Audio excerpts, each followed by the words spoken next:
Yeah, it's a little warm. It is. Hey friends, you're watching BrainStormAcres. I'm Henry. And I'm Irene. We're still here. Yeah. We haven't gone anywhere. Well, at least we haven't gone anywhere on a long drive. No. Everything's been within 100 miles. Yeah. So a couple of people asked what happened to our shows and why we weren't publishing. Well, there's a couple things that happened. I want to remind you that before we left for our event, we had so much stuff going on, including a bunch of non-urgent but urgent medical appointments that we had. Right. They were scheduled. I mean, it was just one of those things that you can't put off everything all the time. And so we didn't. The other thing was that we had planned, or at least I had planned when we were traveling, to have good connection in our hotels. Mm-hmm. And in addition to all of the other issues we had with hotels, there was only one hotel that had enough of a Wi-Fi connection to be able to upload shows. In fact, I managed to get one show uploaded. Right. Once we got to the event. But we're not there yet. We're still on the road. Right. And we did take some footage, and we've shown some of that, or we'll be showing some of that. Right. Unfortunately, because of our travel schedule, we couldn't stop at some of the places that we wanted to stop, including national parks, national monuments. Well, we have to be able to, if we're going to film at any of those places, any federal parks, we have to get a permit, and a permit takes time. It can take you months to get permits for some parks, and we have to be able to guarantee what day we're going to be there. We can't do that. We have a relatively flexible schedule. And when we're going to be there. Yeah.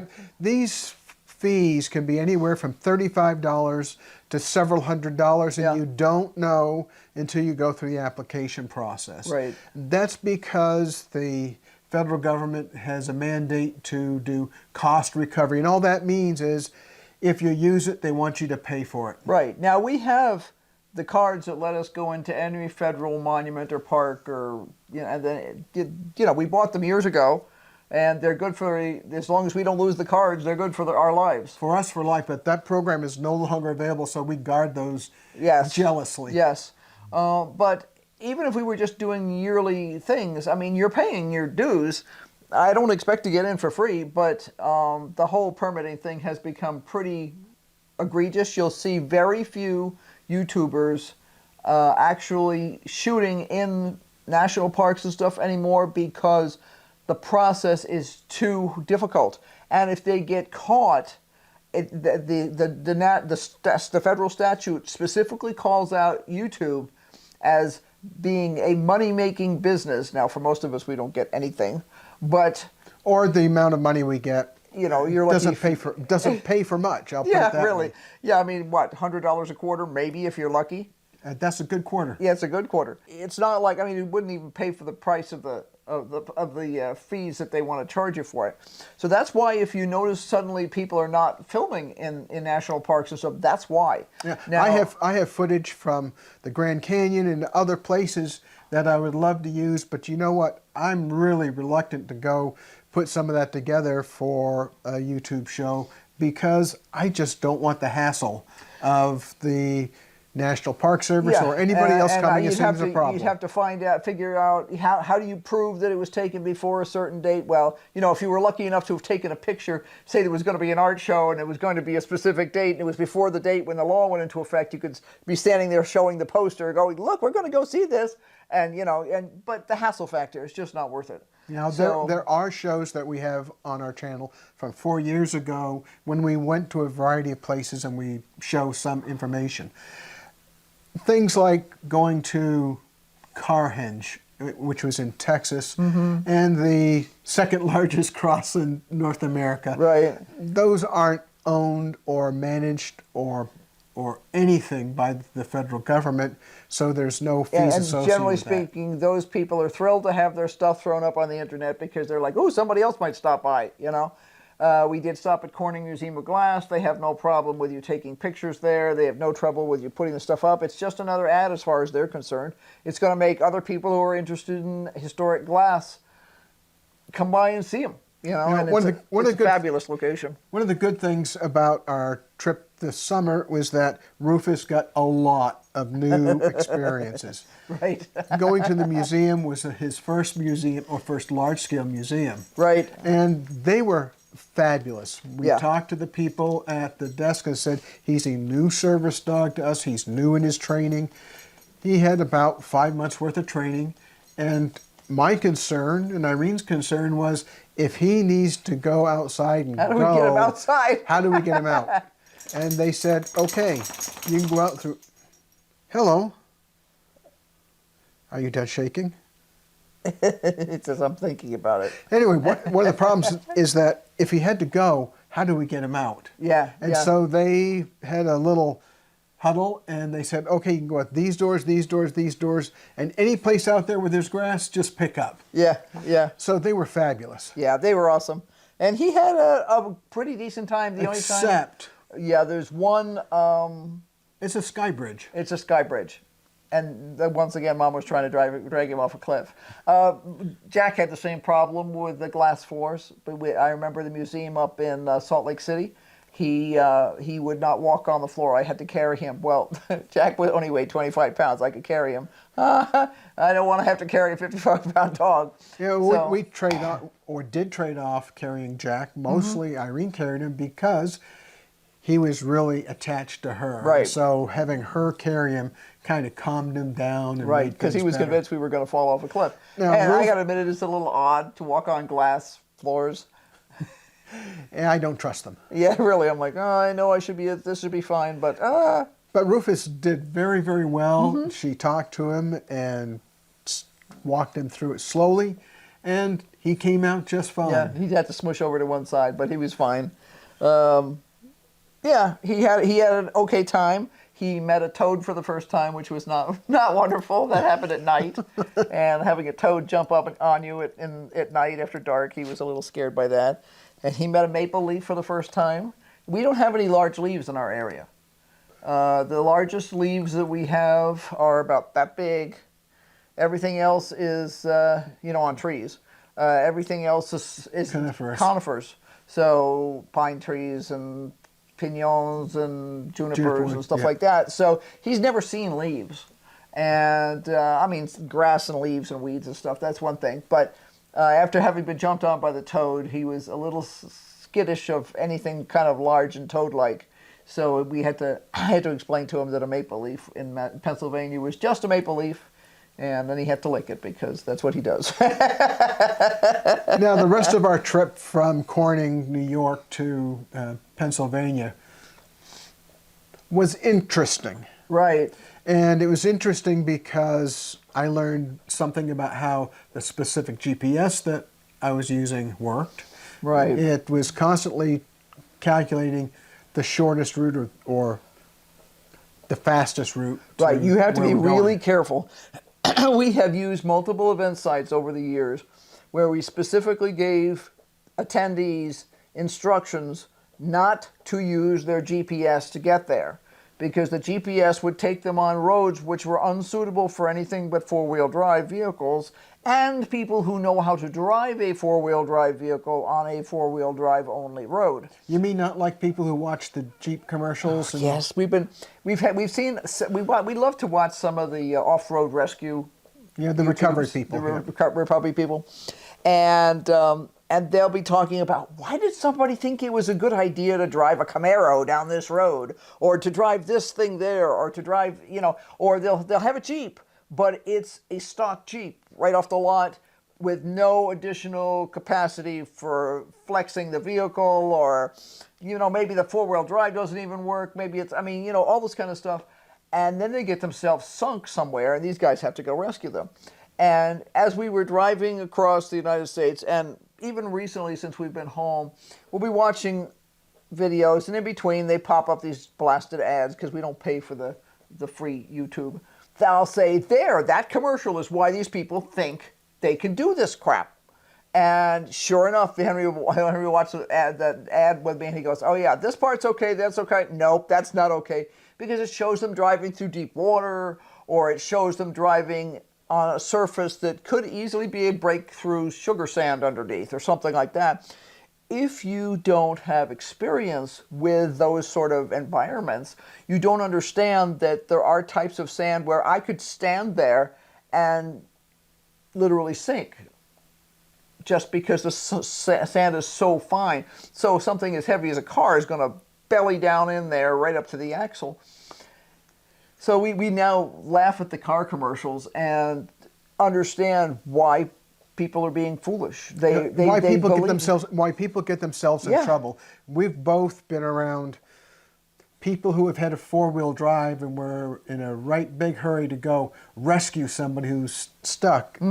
Irene had a college professor who talked about the fact when he got his four-wheel drive, he saw this guy stuck in the sand, and he ripped over there to help him, and he promptly buried his car, and somebody with an ordinary two-wheel drive who knew what he was doing came along and pulled them both out. So it isn't always having this thing that they say on TV that's going to do the job to actually do the job. It's really having the skills, plus having the right piece of equipment. Yeah, and a lot of it is the skills, because the sedans we've had, like the PT Cruiser, my old PT Cruiser, that's a front-wheel drive vehicle, but that's not a four-wheel drive vehicle, and I drove that in and out through some very serious mud over the years. And you go slow, and you make sure you're in control and that you're not going fast enough that you could slide off the road, because there's drops on some sides of the road. And, you know, I got in and out. I never got stuck. So we got a little far afield of GPS, but the moral of this story is that I'm adventuresome, but I don't want to go get us while we're driving someplace where we have to be at a specific time in trouble. And by trouble, I mean get stuck, damage our vehicle, or get to where we can't get to where we're going for any particular reason. Right. Well, we're driving along. I was following the GPS, is going just fine. The road, 2-lane Pennsylvania road, no big deal. I don't mind going up and down hills. I don't mind curves. All that's fine. I'm perfectly happy to slow down, and if the locals know to go faster, they can go faster. I'm not going to. Well, we got to one point, and at the same time, we both saw the same thing. And said, nope. The sign said, not a GPS road. Yeah, in other words, your GPS brought you here, but don't take this road. Not unless you know the road. And, you know, the road may have been perfectly fine. Our concern was that we would get a half mile or a mile in there and have to back out. Well, I don't mind backing out either, but the problem is that road had narrowed down. There's no longer any shoulders on it. And having a box truck that's heavily loaded with all the stuff for our event, the idea of dropping one wheel off the road into a ditch did not appeal to me, because it was going to be hours and hours and hours. First of all, I had to walk back to where there's cell service, because what? There was no cell service in those areas at all. So Zero. the idea of walking back 4, 5, 6 miles to get a signal and then call for an off-road wrecker and then wait Hours. and just did not want all that hassle. So I turned around in a one spot that was safe to turn around. Right. And I got a paper map out and told him what roads he was going to take to get out to a real road. Well, it was really... I have never... There are certain systems that you can set to allow them, and the default is often to allow them to change your route. I don't like when a thing changes my route. If I'm stuck and I ask it, gee, is there another way to get there? That's a whole different thing. But I don't want a system that is going to change my routing while I'm en route. And that's what this was doing. And I don't even know which system you were using, but mine was doing fine. But I'm going, why are we going this way? And yeah. So we got a paper map out and figured out how to get there the right way. Really, it was a matter of verifying the roads that we're going to go on. You know, those roads that said not a GPS route don't show up on the paper map as a road that you shouldn't take. It's just another 2-lane road. But These signs were not put up by the local residents. No, These this is were actually put by up, the county. the county or the state put Right. these signs up. And Which that means tells this happens me, all the time. which tells me if I went down there, the chances are very, very good that I'd be in trouble somewhere up the road. Right. Now, we drove for about an hour, and I know where that road came out. Mm-hmm. It went up over a hill. We had to go up the same kind of hills, Mm-hmm. but we didn't go up over that one, which said not a GPS road. So Right. we took other roads. It took us longer. It was But we probably got there only- in one piece. It's probably only 7 or 8 miles using the other road, and it was more than an hour Yeah. taking the route that we took, but we got there safely. Yeah, we got there in one piece. And I will say that Love's has now, Love's Truck Stops has now, a significant number of their truck stops have doggy runs now, which I don't normally take him into the run, but if you take them over where the run is, they do their business faster. And, you know, if there's nobody there, sometimes I'll take him in. It's just fleas and stuff like that. If you take them in, you have to be considering that. We don't normally use flea meds at home because we don't have fleas in this area. It's just that when you leave the area, you need to do, so he uses flea and tick only when we're on the road. And I am very, very, very allergic to flea bites. Right. I get big welts the size of a $50. Right. If you know what a $50 is. But About 1.5 inches in diameter. so it's pretty big. Yeah.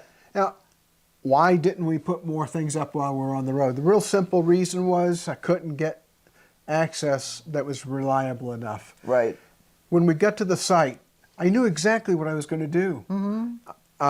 I knew the people who were running the internet cafe at Right. that site. It's always been plenty fast. Right. It was actually fast enough in the past that I could use a hotspot off our phones and gain access. It was slower, but I could still gain access. Yeah. But we got to this site, and something really important happened this year that was totally unanticipated by me. Well, they totally changed the rules, so you had to use their Wi-Fi, you know, coming in through their system there a specific way, which was different than what we used to be able to do. And even though there is a good cell service tower within sight, I mean, it's just right there. There's actually 2 within Yeah. sight. Because that area now is used for not just our event, but a bunch of other. They do a Oktoberfest. They do like a A Jeep Safari. Jeep Safari. I think that sometimes they do a motocross sort of a thing. So that it's used for large events multiple times during the year. So they installed a lot more capacity. And it's now at the crossroads that's very, very heavily used. Right, there's a couple of new truck stops in the area and all that kind of stuff, so they need more capacity. But basically, the age profile of the people who were attending this year was younger. So we have bunches of friends who have an emergency, who are our age or older, who have an emergency phone only. They don't live with their cell phones the way we do. And one of the reasons we live with our cell phones is because we're off grid, so there are no landlines. But also because it's an important part of our technology. I mean, when Henry says, do we have anything going on tomorrow? I grab my phone, I check my calendar on my phone. That phone has, when I enter information on that, it propagates that information through all the other iPhone,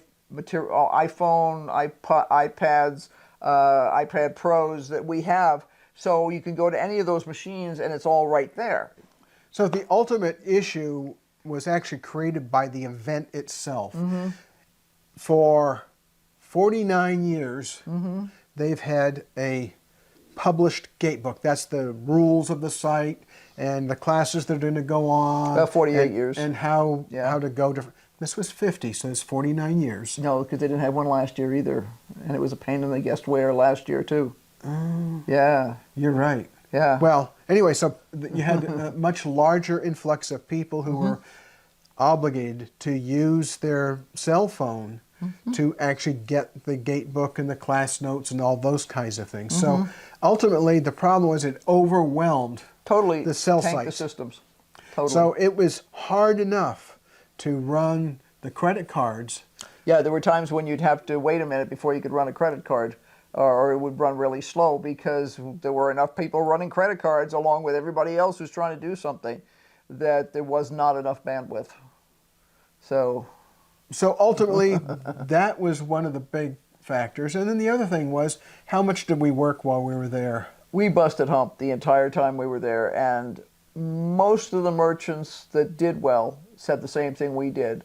It was probably the roughest event we've done in terms of the number of hours that we put in. It was the extreme. Yeah. I mean, we were usually, there's times during the day when you can pretty much count on the fact that the shop will be empty for a little bit. And Usually you get 2 hours, maybe 3 hours in the middle of the afternoon, and that gives a break so that if Irene wants to go look at something, or if I want to go look at something, we could do it. Right. But we got out of the booth very, very little this year. Yeah, Henry made sure I got out. One of the things that happened last year, because we had some of the same problems last year, was that I went, there was a potter I wanted to see, and then there's also a person who sells wool, hand spun yarn that's hand dyed, it's beautiful colors. And I had wanted to see both of them last year, and when I went by at the beginning of the event, neither of them was open yet. And then when I came by at the end, the one place was completely sold out of the things I was interested in, and the other place that had yarn had some, but not as much as I would have normally I threw her up. out of Yes. the shop. Right, I within said, the first couple of days, I she told said, her- get out and do it now. I said, go. Yeah. And she didn't want to go, but I said, Well, go now. But I learned the hard way last year that I had to. Now, the interesting thing with the pottery was that I've loved this pottery shop for dozens of years, and I have a whole bunch of their pottery. Hey, go grab one of the mugs that you The just mugs, got this yep. year. Oh, But she didn't get it from this potter. No, I didn't. They blew it this year. What do you think, Rufus? Is she there? Is she coming back? There she is. I am. So the company that I really liked was this company. And they do this beautiful cobalt blue with a lighter blue with Celtic knotwork around the top. And I've bought a bunch of mugs from them over the years. And I just loved them. And it's cheerful, and to me, there's nothing cooler in the morning than when you get up and you get to sit there and go through the different mugs in the cabinet and decide which one you want for breakfast. But they've always been politically active in terms of having messages on their mugs and stuff like that. I have no problem with that. Some of them are quite funny. Some of them are a little in your face. I have one or two that are a little in your face, but mostly I want just something that's pretty or funny or something. And this year it seemed like 99% of what they had, first of all, they no longer carry the blue, because this blue is apparently harder to work with than some of the other colors. So they've switched it to almost entirely to the easier to use glazes, which are okay, but they're not wonderful. The green glaze is okay, but everything that was available was a political commentary. So she found a new potter. So I found a new potter because I want somebody who's going to make me smile in the morning. And this is what I found. It's a stylized Celtic knotwork cat. There's two of them on there, one on each side. And it's a giant mug, so it holds 3 cups of liquid. But that's what I picked up instead. And I also found another one that's very cool. It looks like it's made out of metal. It's almost kind of steampunk almost. But it was just fun. I wanted something wonderful. And then I was also able to go by my favorite yarn person, and I picked up several skeins of bright, colorful, wonderful yarn. I have a massive project in my head that I want to do this winter. I'm looking for it to be a patchwork of different colors, all bright and cheerful. And yeah, so that's what I wanted to do, is pick that up at the beginning of the event, because I knew from experience that, and I was sold out of some things at that event the first day that I was open. There were people who came by later in the event and they said, well, you don't have any of these pins? And I'm like, nope, sold out the first day. And they're like, really? And I'm like, yeah, somebody came in and they said, do you have any of these? And I said, yes. And they said, I'll take them all.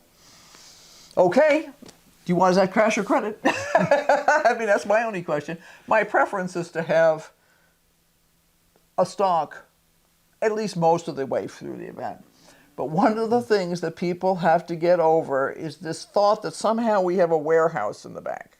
Well, for anybody who actually makes their own wares. You don't usually have a warehouse. Now, I bring back stock. I bring additional copies of things. And obviously, if I'm casting stuff, If I know it's a popular item, I will try to have as many of that item as I could possibly have ready, or is reasonable for the event. You know, when I came in this morning and I said that of that one pendant, I had 25 of them now, and with the 2 that are in, that gives me a total of 27 that I'm taking to the next event we do.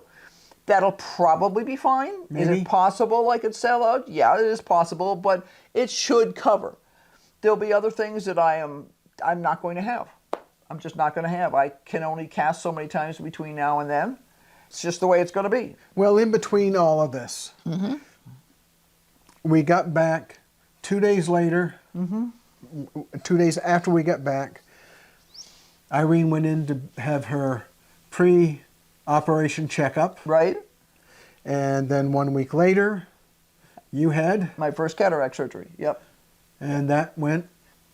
Really well. My biggest problem since then, well, for a week there, my problem was I was farsighted in my left eye and nearsighted in my right eye, which is a little difficult. I popped the lens out of my glasses so that I could see what I was doing, but I discovered that created, I couldn't walk wearing them because that created everything on a slant, which was interesting. I didn't realize, I was going, why am I bumping into things? And then I realized when I was in the bathroom, I was washing my hands, that when I looked at the sink, it was on an angle, and I'm like, that sink is not on an angle. So there's a problem that's caused by the glasses. But at least I could read to do the work that I needed to get done and stuff like that. And then, 1 week later, you had a follow-up. Yep. And then they do the second surgery. 1 week later. Right. So they've both been done now. Now everything's far away, and I need glasses for up close. So I've got cheaters for now. They'll wait about a month after my final checkup on this one, and then I'll be able to get prescriptions. My eyes are technically 20/20, but it's 20/20 out there, not here. So I can see good from the far, but up close I can't see worth a darn. So it's a similar situation for me. I had cataract surgery a number of years ago. Unfortunately, my surgery didn't go as well as Irene's did. The lens was folded when it was originally put into my eye, which caused visual problems. And then I had that lens taken out and another one put in. And that's working fine, but I have all right vision out there. I can't see anything up close. Right, everything's fine until about 3 feet. And like my fingertips are in focus, but by the time I get up here, it's not in focus anymore. So how much brighter was it when you got your cataracts out? Oh, well, it's super bright. Everything's super bright now. This light is really annoying, by the way. And I've got shades because when I go outside, it hurts. It hurts. It's so bright. And sometimes I'll even wear them in the house if it's really bright in the house. Because we have a very bright house. Our house was designed so that we don't normally need to run electric lights during the day. So, yeah, I'm glad it's done. I'll be really glad when I have all my glasses and my duckies in a row in that sense. I can do the work up close now. I have to fiddle around with glasses and an assortment of magnifiers at this point. But I know that's a brief interlude of annoyance. And now she can see what she's doing better. Yeah, I can see what I'm doing better. It was getting to be really difficult because I'd need super bright lights.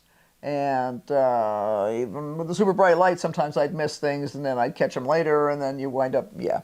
So that's going to be good in the long run. It's just the short run that's kind of annoying.